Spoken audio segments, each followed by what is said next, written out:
warahmatullahi wabarakatuh. Selamat pagi bagi kita semua. Puji syukur kita panjatkan kehadirat Allah Subhanahu wa Ta'ala, yang mana kita masih diberinya kesehatan, keselamatan, serta kesempatan, sehingga kita masih dapat kuliah seperti biasanya. Adapun topik makalah yang kami bahas yaitu pengertian dan indikasi kesehatan mental menurut psikologi, Al-Quran, dan hadis Rasul. Nah, perkenalkan, saya Ade Sakila, di sini bertugas sebagai moderator, dan anggota kelompok saya ada Aga Auria, Fadila Rizky Fitrian Salubis, Lis Karlina, Rika Sri Pamela, dan Siti Maisaroh. Baiklah, pada teman-teman, marilah kita membacakan basmalah bersama-sama. Bismillahirrahmanirrahim. Selanjutnya, materi yang pertama yang dibacakan oleh saya sendiri. Pertama, pengertian kesehatan mental menurut psikologi. Kesehatan mental sering disebut juga dengan mental health atau mental hygiene. Secara historis, ilmu ini diakui berasal dari kajian psikologi. Zakaria Derajat mengemukakan bahwa kesehatan mental adalah terwujudnya keserasian yang sungguh-sungguh antara fungsi-fungsi kejiwaan dan terciptanya penyesuaian diri antara manusia dengan dirinya dengan lingkungannya, berlandaskan keimanan dan ketakwaan, serta bertujuan untuk mencapai hidup yang bermakna dan bahagia di dunia dan akhirat. Dengan demikian, dapat dikatakan bahwa hakikat kesehatan mental adalah terwujudnya keserasian, keharmonisan, dan integralitas kepribadian yang mencakup seluruh potensi manusia secara optimal dan wajar. Nah, selanjutnya akan dibacakan oleh Aga Auria. Baik, di sini saya Aga Auria akan menjelaskan mengenai indikasi kesehatan mental menurut psikologi. Nah, kesehatan mental menurut salah satu ahli kesehatan, yaitu William Webster, ia mengemukakan bahwa kesehatan mental merupakan suatu keadaan emosional dan psikologis yang baik, di mana individu dapat memanfaatkan kemampuan kognisi dan emosi yang berfungsi dalam suatu komunitasnya dan memenuhi kebutuhan hidup sehari-hari.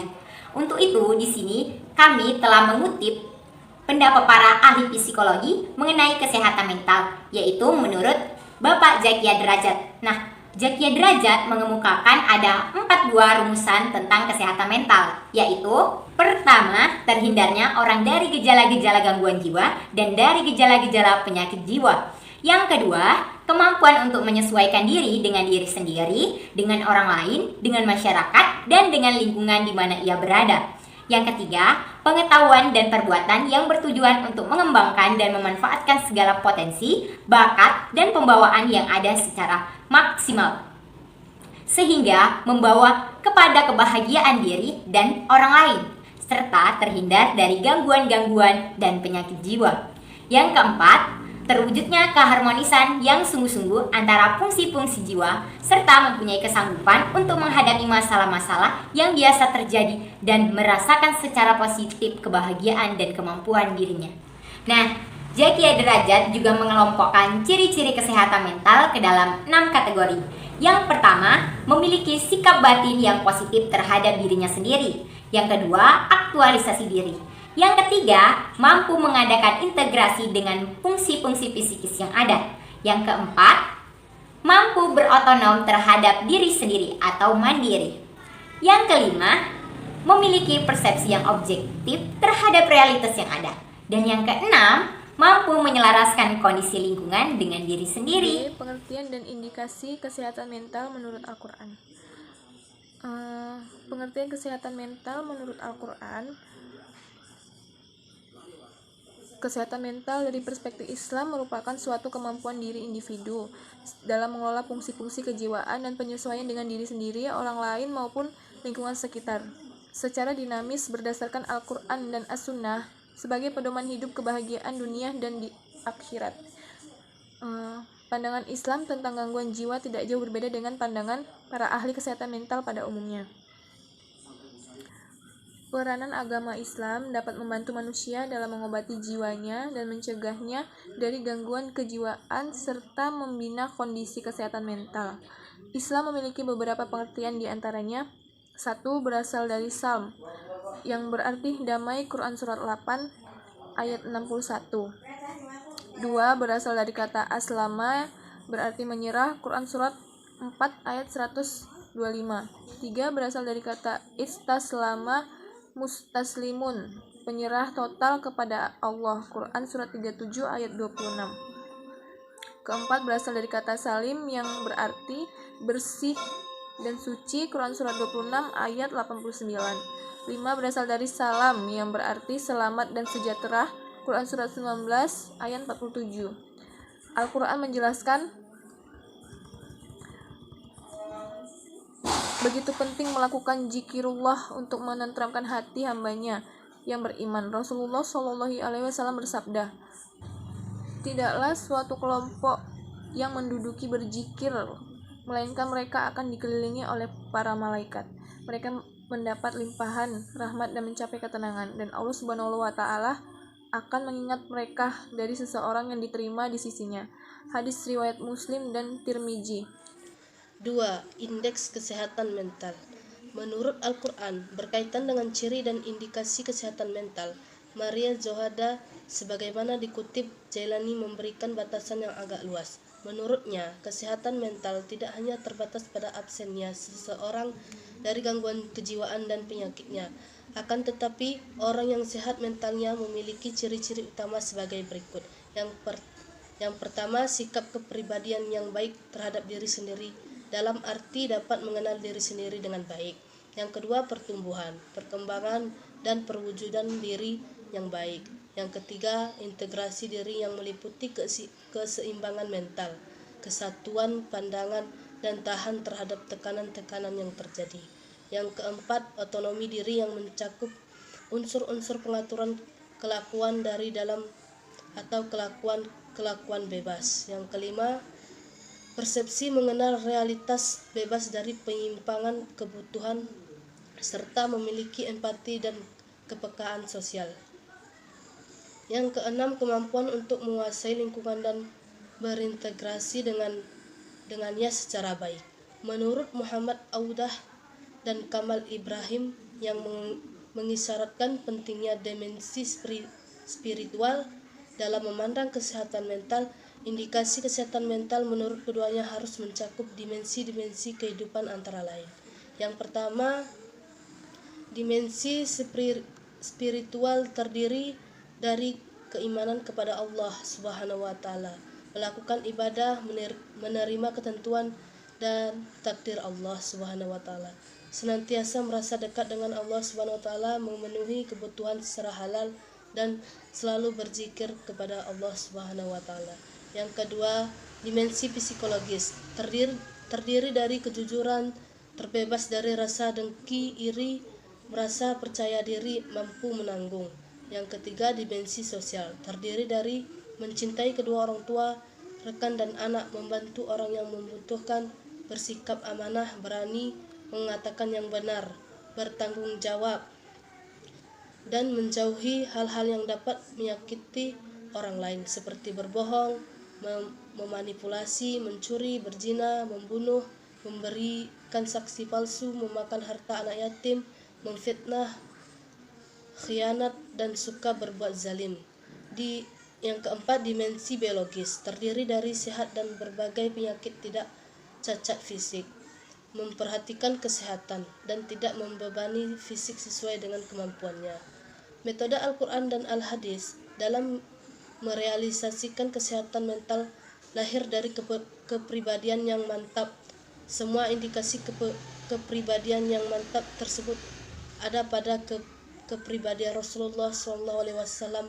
Beliau adalah sosok yang mampu menyeimbangkan antara dimensi-dimensi kehidupan yang ada, sehingga Allah Subhanahu wa Ta'ala memujinya sebagai pribadi yang agung akhlaknya. Adapun metode Al-Quran dan Al-Hadis dapat merealisasikan kesehatan mental jika disimpulkan dari yang umum maupun yang khusus. Tentang kesehatan mental meliputi 3 metode yang metode penguatan dimensi spiritual, metode menguasai dimensi biologis, dan metode mempelajari yang urgen untuk kesehatan mental. Yang A, metode penguatan dimensi spiritual Untuk memperoleh keterangan dan ketentraman jiwa yang hakiki, Islam sejak awal mengajak manusia kepada iman dan ketauhidan Allah. Tujuan tidak lain agar mereka terbebas dari etika dan tradisi jahiliyah yang mewarnai pikiran mereka dengan kebodohan dan khurafat. Yang B, metode pengendalian motivasi biologis. Beserta perhatian Islam kepada penguatan dimensi spiritual bukan berarti mengabaikan dimensi biologis. Islam tidak cara hidup monastik atau kerahiban yang menghalangi seseorang untuk melampiaskan kebutuhan biologisnya. Yang C, metode mempelajari hal yang urgen dari kesehatan mental. Yang dimaksud dengan metode mempelajari hal yang urgen dari kesehatan mental yaitu atensi yang besar dan praktek pembentukan insan mulia. Hal ini dilakukan dengan menyelenggarakan pendidikan dan memberikan keteladanan agar setiap individu muslim memiliki tanggung jawab dan tugas menyebarkan dakwah dan memberikan sebuah negara Islam. Baik, selanjutnya akan disampaikan oleh Rika Sri Pamela. C. Pengertian dan indikasi kesehatan mental menurut hadis Rasul. 1. Pengertian kesehatan mental menurut hadis Rasul. Hadis salah satu sumber ajaran agama Islam setelah Al-Quran. Memberikan petunjuk bagi hidup dan kehidupan manusia dalam menjaga fitrahnya sebagai khalifah di muka bumi ini untuk mencapai kebahagiaan. Sementara ahli hadis menyebutkan kata fitrah dan kebahagiaan, keduanya merupakan syarat bagi kesehatan mental yang harus dimiliki seorang muslim.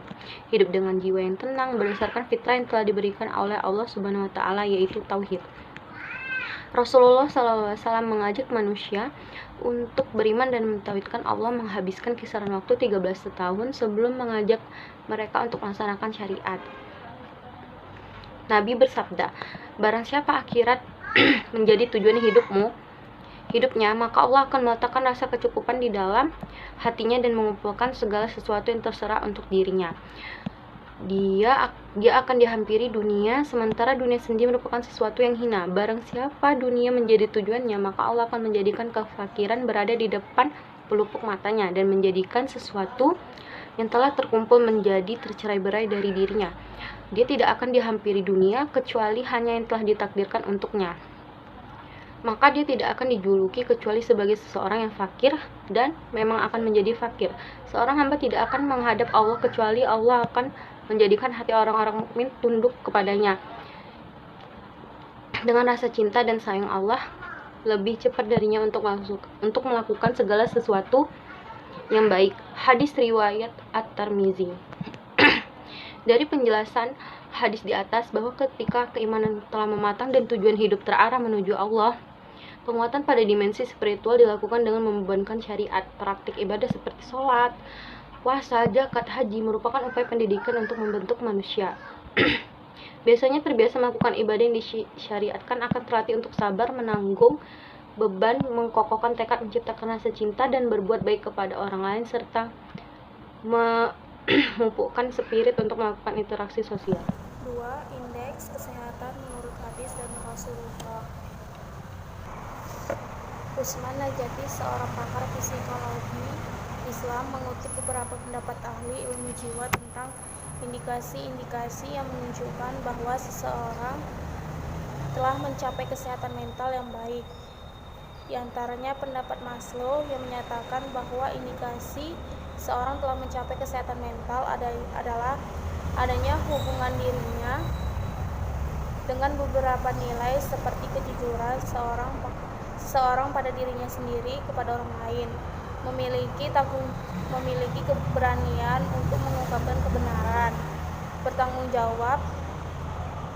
jawab yang ia kerjakan, Al-Quran dan Sunnah sebagai sumber utama ajaran Islam memiliki metode yang khas dalam merealisasikan kesehatan mental yang dilengkapi dengan modal nyata dari Rasulullah SAW.